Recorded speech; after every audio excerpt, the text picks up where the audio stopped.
अनिरुद्ध ने लिया एक बार फिर झनक के लिए स्टैंड। जी हाँ, आपको बता दें कि अनिरुद्ध और झनक पिछली रात जो साथ में थे, इस बात से उनके घर वाले बेहद खफा हैं और उन्हीं सवालों को लेकर अनिरुद्ध के कमरे में उसका जवाब जानने के लिए आते हैं। लेकिन उसके बाद क्या होता है, ये आप खुद ही देख लीजिए। बाबा किसी को इतना बेइज्जत मत कीजिए कि उसकी सेल्फ रिस्पेक्ट ही खत्म हो जाए। प्लीज आप ऐसा कुछ नहीं करेंगे, ये लिमिट क्रॉस करना होता है। लिमिट क्रॉस करने की बात तुम कर रहे हो? चुप रहो, बड़ी बड़ी बातें कर रहे हो। आज जो तुमने किया है, तुम्हें लगता है अर्शी तुमसे शादी करेगी? अब अगर अर्शी को लगता है कि उसे मुझसे शादी नहीं करनी है तो मैं क्या ही कर सकता। अनी, ये कोई बच्चों का खेल नहीं है। अर्शी ने बहुत टाइम इन्वेस्ट किया है इस रिलेशनशिप में। एग्जैक्टली। अच्छा, उसने किया और मैंने इस रिश्ते को बिल्कुल टाइम नहीं दिया। अनी, एक पति पत्नी के लिए सबसे इम्पोर्टेंट ट्रस्ट होता है, भरोसा। बिल्कुल सही कह रही है आप, और मैं भी यही बात मानता हूँ। तो क्या तुमने अर्शी का भरोसा रखा है? हाँ? और यही सेम काम अगर अर्शी करती तो क्या तुम्हारे लिए एक्सेप्टेबल होता? तुम कुछ नहीं बोलते उसे? अगर वो मुझे नहीं समझा पाती तो डेफिनेटली मैं उसे गलत समझता, लेकिन मैंने आप सबको सब कुछ समझा दिया, तो आप लोग मुझे क्यों? सच सच बता, तुम्हें बिल्कुल नहीं लगता तुम अर्शी के साथ कुछ भी गलत कर रहे हो? नहीं। दिमाग खराब हो गया तेरा। दिमाग खराब हो गया तो ठीक है, दिमाग खराब हो गया मेरा, फिर तो I guess no cake cutting. हम तुम्हारे बर्थडे को लेकर बहुत ज्यादा एक्साइटेड थे अनी, लेकिन अब किसी का मूड नहीं है। अर्शी भी रुकना नहीं चाहती। शायद वो गई है झनक के साथ बात करने के लिए उसके कमरे में, और इसलिए हम भी आए हैं तुम्हारे साथ बात करने के लिए। क्यों वो झनक के कमरे में गई है? क्यों वो नहीं जा सकती? वो उसकी बहन है ना। अर्शी झनक को अपनी बहन नहीं मानती है। अगर मानती ना तो झनक की जिम्मेदारी मुझे नहीं लेनी पड़ती, वो उनके घर में। कोशिश की उन्होंने, लेकिन वो लड़की जिद्दी है, उनके घर जाना ही नहीं चाहती। अनी, सच बोला, तू भी तो उसे वहां भेजा। जिसके बाद अनिरुद्ध के डैड एक के बाद एक नए इल्जामात और नौकरानी पता नहीं क्या क्या झनक के बारे में उल्टा सीधा कहते हैं, जो कि बात अनिरुद्ध से बर्दाश्त नहीं होती।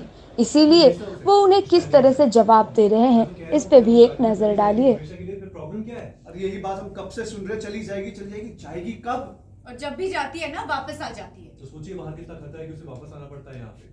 बेइज्जत होना पड़ता है, बेइज्जत होना मंजूर है। क्यों? क्योंकि बाहर उसके लिए और खतरा है। तुम क्या कहना चाहते हो? आपको क्या लगता है उसे यहाँ पे मजा आ रहा है, यहाँ पे खुशी मिल रही है, उसे इज्जत मिल रही है, उसे आप लोग उसकी इज्जत कर रहे हैं? अरे मेड बना के रखा है आपने एक पढ़ी लिखी टैलेंटेड लड़की को, घर साफ करवाते हैं, उससे कपड़े साफ करवाते हैं, और बदले में क्या दिया आपने? 5 लाख के बदले 10 लाख देता हूँ। और बोलो, एक मेड को हायर करने का इतना दाम तो बहुत है ना। बाबा मैं फिर से जोर रहा हूँ, 4 दिन में वो चली जाएगी। मैं कह तो रहा हूँ, समझने की कोशिश कीजिए। लेकिन मैंने सुना वो वापस भी आ सकती है। ये घर आपका है, लेकिन ये जो शहर है ना, वो आपकी प्राइवेट प्रॉपर्टी नहीं है। वो कहीं भी जा सकती है, कोलकाता, दिल्ली, मुंबई, उसका मन है। आप उसे घर में आने से मना कर सकते हैं, लेकिन बाहर आप उसको शहर में आने से मना कर देंगे। अनी, मेरी सलाह मानो तो उस लड़की से दूर रहो अगर अपनी जिंदगी बचाना चाहते हो तुम। फाइन, अगर उसे तेजस से शादी नहीं करनी है, मैं सृष्टि से कह दूंगी, तेजस उसे शादी के लिए फोर्स नहीं करेगा। वो अकेली रह लेगी, मैनेज कर लेगी। अगर अकेला रहना पॉसिबल होता ना तो झनक सबसे ज्यादा खुश होती। लेकिन दूसरे घर पे बेइज्जत होकर रहना किसे पसंद है?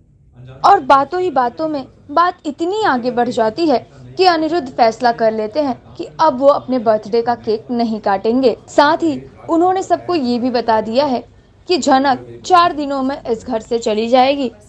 इसके अलावा उन्होंने एक ऐसी बात भी कही है जिसे सुनकर हर कोई शॉक्ड रह गया, जहां अनिरुद्ध बताते हैं कि झनक के डैड बहुत बड़े बिजनेसमैन हैं और उनकी बहुत प्रॉपर्टी है, और झनक एक अमीरजादे की लड़की है।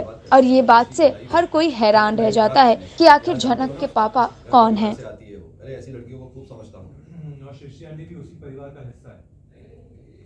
बिना जाने बिना समझे बेफिजूल की बातें मत कीजिए। बिना जाने बिना समझे मतलब? हम क्या नहीं जानते अनी?